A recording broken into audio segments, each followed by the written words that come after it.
When it comes to the World Cup, hosting is supposed to help.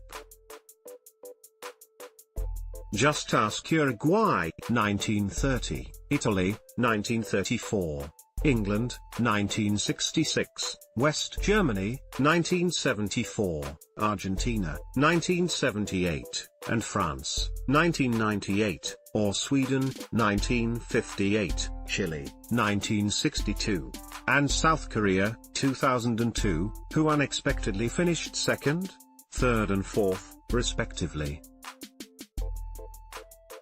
Rival teams should be cowed by the passion and the number of home fans. The hosts buoyed. Not this time.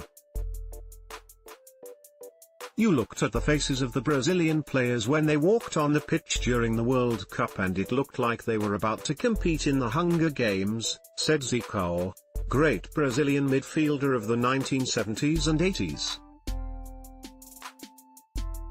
They weren't enjoying the moment and that made things harder for them. The moment they met a team of the same pedigree they were caught out. Brazil and Spain are the only World Cup winners not to have won at home, which is particularly surprising as the former have won pretty much everywhere else, and have hosted twice. On the first attempt in 1950 they unexpectedly lost to Uruguay in the final at the Maracanã, a scar on the nation's footballing psyche that came to be known as the Maracanazo. In 2014 they created another miserable legend, the Mineirizo. This, though, was more than just an upset, different to mere disappointment. This was humiliation. For 7 first-half minutes, Germany conjured football of a savagery unwitnessed against significant opposition in the tournament's history. This was football as blood sport. Between the 8th second of the 23rd minute and the 49th second of the 29th minute Germany, 1 goal to the good already, scored 4 more, piercing Brazil's defense with such frequency and brutality and engendering such horror among onlookers that footage really should be viewed through an opaque shower curtain and accompanied by a screeching Bernard Herrmann score. It was a nation's dreams being sluiced down the plug hole in a stream of salt water. I just wanted to give some happiness to my people. To my people, who suffer so much already, David Luiz said after the game. I just wanted to see my people smiling. David Luiz looks on after Germany's 5th. Photograph, Ian McNichol/Getty Images. In the 23rd minute, when Miroslav Klose became the first man to score 16 World Cup goals and put Germany 2-up, television cameras picked out a female Brazil fan, face painted green and gold, a single tear rolling down her cheek. A minute later Toni Kroos sent her first-time, left-footed shot screaming into the net from the edge of the area, and cameras focused on another female fan, looking at her companion in utter bemusement. It was already too much for one couple of Sao Paulo. I was watching at home with my wife and, after the 3rd goal went in, she started to cry, said Tite, current Brazil coach. That started me off. The 7-1 is like a ghost. It's present. People still talk about it, but the more you talk about it, the less likely it is that the ghost disappears. It wasn't over. From the resulting kickoff, Kroos stole the ball from Fernandinho, played a 1-2 with Sami Khedira and side-footed in a third. 3 minutes later, when Khedira scored the 5th, directors left the fans alone. Sign up to the recap, our weekly email of editors' picks. Meanwhile, on Germany's bench, coach Joachim Löw had a question for his assistant, Hansi Flick. Hansi, tell me, he asked, is this actually happening? Lowe describes his feelings at this point as a mix of absolute joy and disbelief. It was 5-0, in a semi-final against the hosts. It was unbelievable. A little over 15 minutes later Lowe gave a halftime team talk surely unlike any other, one in which he felt compelled to ask his players not to be too good. I didn't want anyone to make a fool of the Brazilians in front of an audience of millions, he said. The respect the Brazilians showed to us, across the country, was enormous. And for me, it was completely unthinkable that we should humiliate them, or to show arrogance towards them.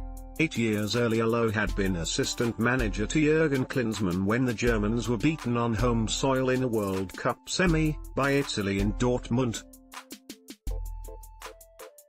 In 2006 we experienced for ourselves how painful it can be to miss out on a World Cup final in front of your own fans, said Lowe. In 2014 they mixed cruelty with sympathy. There were 2 more German goals in the second half, both scored by the substitute André Schürrle, though there could have been more. Oscar's last-minute consolation for Brazil came seconds after Mesut Ozil had been one-on-one with Julio Cesar, only to miss the chance. It was Brazil's first World Cup semi-final defeat for 76 years, and their first defeat at home in any competitive match for 39 years. It was their most emphatic defeat of any kind for nearly a century, since Uruguay beat them 6-0 in 1920.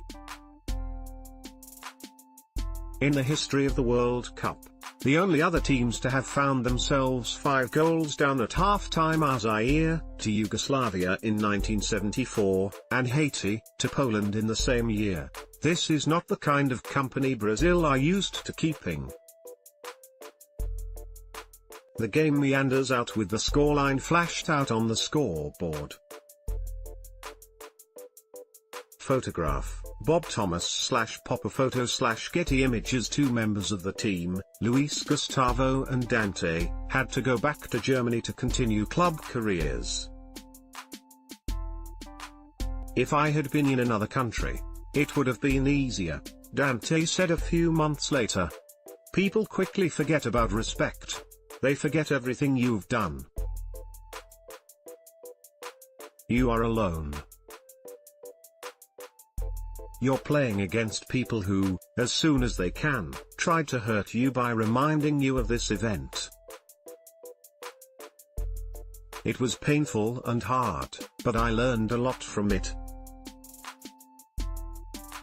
For me, in football, what's done is done. Today I'm happy. In life, you need to move forwards. Neymar, Brazil's forward and talisman, had been injured in the quarter-final against Colombia and watched the semi-final at home. Midway through the second half, with his mother Doña Nadine weeping, Neymar switched off his television. The dream of leading his team to victory, or, given his injury, simply cheering them on from the sidelines, was over. But not for long. 2 years later Rio hosted the Olympics, and a younger Brazilian team with Neymar again its figurehead had a chance to make amends.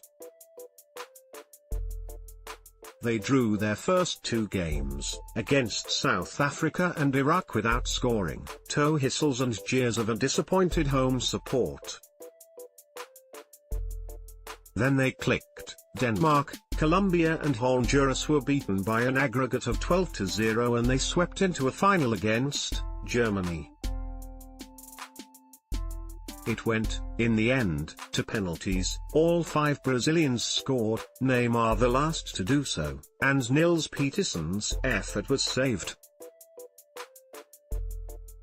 It was a moment of catharsis and, as the players celebrated in a sold-out Maracanã, the fans struck up a particular song. One also heard when Brazil returned to the Estadio Mineiro for a World Cup qualifier 3 months later, for the first time since the heartache of the semi-final, and thrashed Argentina 3-0, O Campeão Voltou.